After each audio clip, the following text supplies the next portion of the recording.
So, video 2, Churchianity versus Christianity. In a way, a person needs to have some kind of legalism when they first get saved, or before they get saved. They have to have some kind of tutor, some kind of system to keep them in check, you know. The good thing about like being married is you got that spouse who's forcing you to do right. Or the good thing about a job is the boss is forcing you to do right, get up out of bed, go to work, be there on time. Especially when you're younger, you know. The good thing about a parent is to force you to clean your room.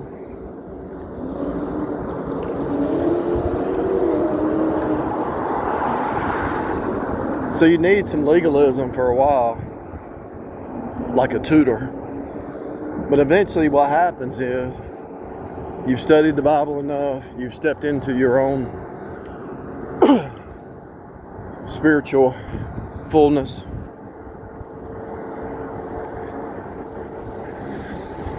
And you learn how to maintain your own mind, your own health, body. Go to the dentist. See a spouse. If a spouse really loves you, they'll say, "When's the last time you went to the dentist?" Or they'll try to hold you accountable to stuff that you need to do, you know.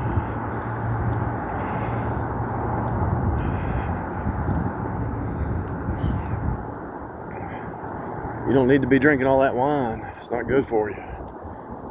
You need to start going to sleep early. Go to sleep at 10. Or go to sleep at 9 and get up at 4.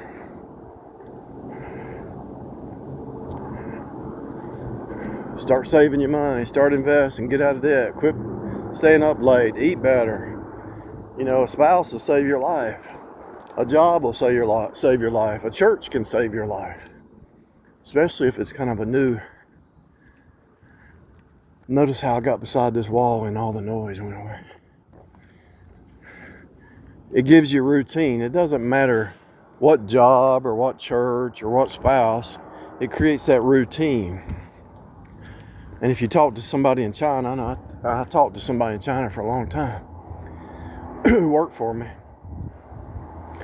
I paid her, sent her money every month because she was doing my spreadsheet. We had a business going pretty good for 5 years. But anyway, I talked to her enough to hear some of the Chinese beliefs. And her mom had told her that if you do a regular routine on your sleep, it's healthy for the body. And the more I decoded, and she told me that before I started decoding, but everything's a cycle down here. Your human body runs on a cycle. Now the human body's the flesh, right? And the flesh is under law, gravity's law, the blue sky, the blue letter law. So the flesh needs that cycle. The human body needs the cycle and the routine.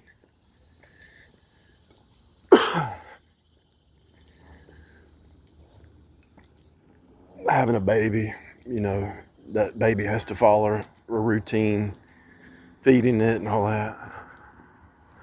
The mom, the parents, you know, taking care of the child, raising the child up. Everything down here follows a routine or a cycle or a sine wave. So for a season, it's good to have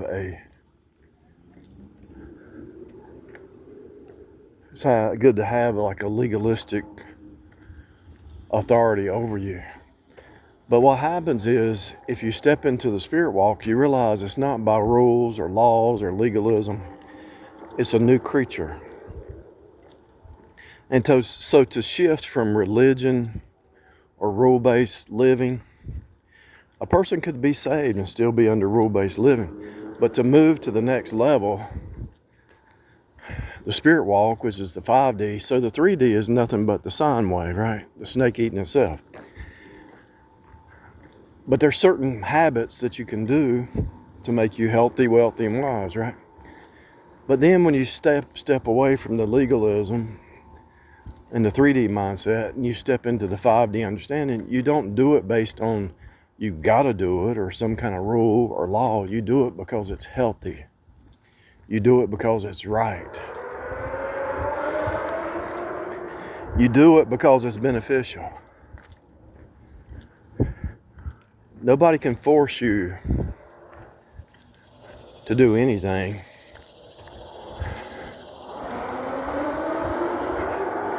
And so even God gives you a free will. And so then as you renew your mind spiritually, you realize, hey, it's good for me to invest. It's good for me to get up early. It's good for me to go to sleep early. It's good for me to have good conversations and healthy people to talk to. It's good for me to cut off the narcissist. It's good for me to speak positive. It's good for me to be around people that build up. It's good for me to meditate and cut the... I'm not under legalism about music or TV or anything, or even doom scrolling. I'm not under legalism about anything, but it's good for me to cut off the TV, to cut off the music. It's good for me not to hang out with Jezebel. It's good for me to mind my own business and help my neighbor if I can. A lot of times, if you help them one time, though, because these flesh creatures, they just want to take. If you help somebody these days, they think, oh, he's a fool. We're going to get over him and just keep taking. And then when you set the boundaries up, they call you evil because you put a boundary up because you saw what they are. Nothing but flesh creatures.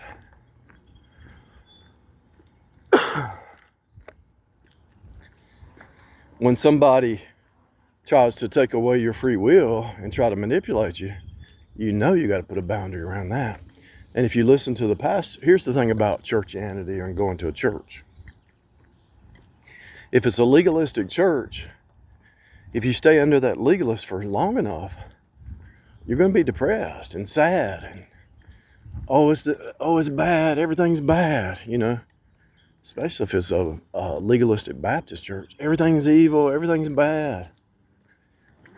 Well, it's always been bad. There's nothing new under the sun. The flesh is nothing but sin, but you can make it good if you hang out with the right people. If you can't find people local, find them online. If you can't find them online, just hang out with Jesus. Say, Lord, send me somebody to hang out with. If not, I'm just going to rest in you. And usually you can find some people online that see through this game. So the Churchianity is outward show and not inner renewal. Got me a strawberry milk or milkshake, whatever it was. Some banana. Got one banana in my pocket. I ate one of them, and I got this water. As soon as I get back to the house, take a shower, go to the grocery store, get me some bottled water. Oh, it's bad. Oh no. Is that bird living in fear? No. It's only bad because man makes it bad, or you believe it to be bad. Just like a relationship. It's only bad if two people make it bad. You can make it great. A man and woman can have a great relationship, but if one of them's selfish and one of them is not willing to bend or not pliable, then it's not going to work. And you try it for a season. Let's say you try it for 3 months and you don't get along. Even you start to not even get along in a conversation.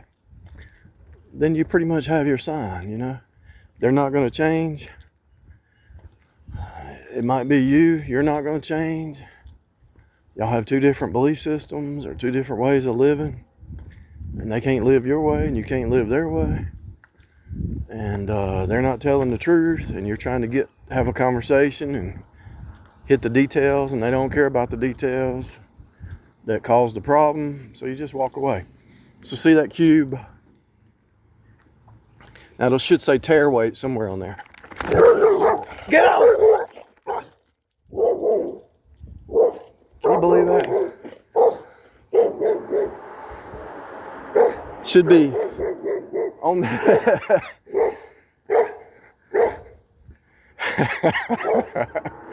I thought I heard a dog.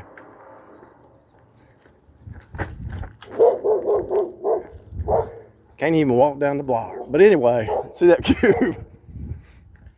I'm gonna have to call the police on that. He about bit me.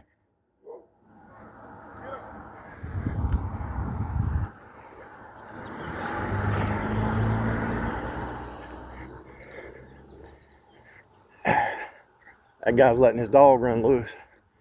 I'm gonna have to call the city on him, because that's the second time that dog came after me.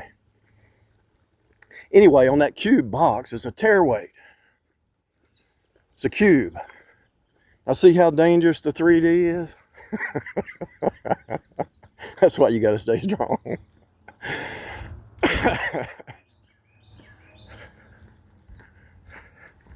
That guy didn't even apologize. Don't think I ain't gonna call the city. When I get in my car, I'm writing his address down.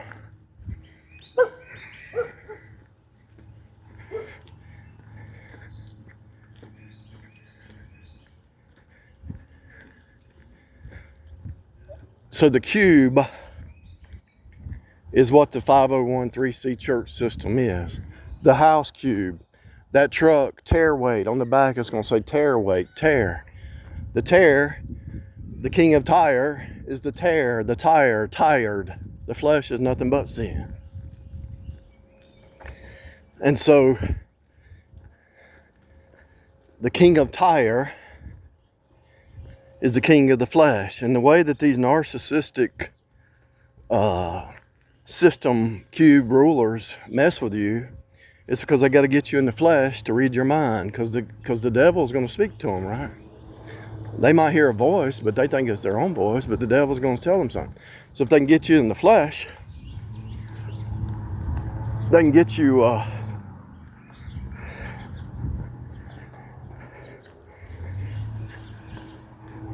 in the kingdom of darkness, right? So they can read your mind. And all these system leaders of the 501(c), if you notice, there's a pattern in all of them. They're always trying to play these narcissistic games. If you finally see something you disagree in a church, and you say, well, I don't think I'll be back. Well, you're never going to find a perfect church. Yeah, I am. It's called the spiritual church. It's not a building. I don't need to be in a building. It's the spiritual body of Christ. So here's where they mess you up. They get you to think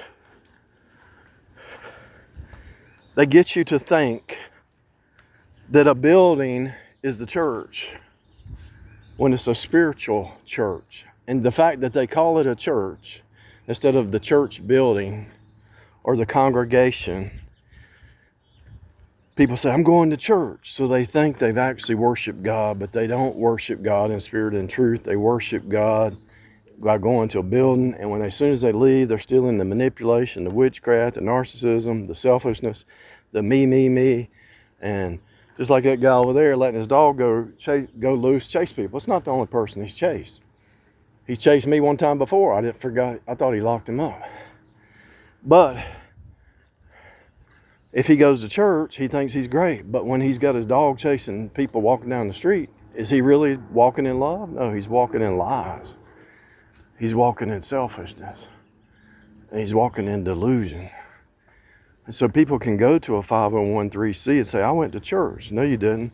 The church is the spiritual body of Christ. And so they do a mind game with you. You go in this building with a 2x4 sheetrock, and you think you're in a holy place when there's stuff going on in the church you don't even want to know about. To be honest with you.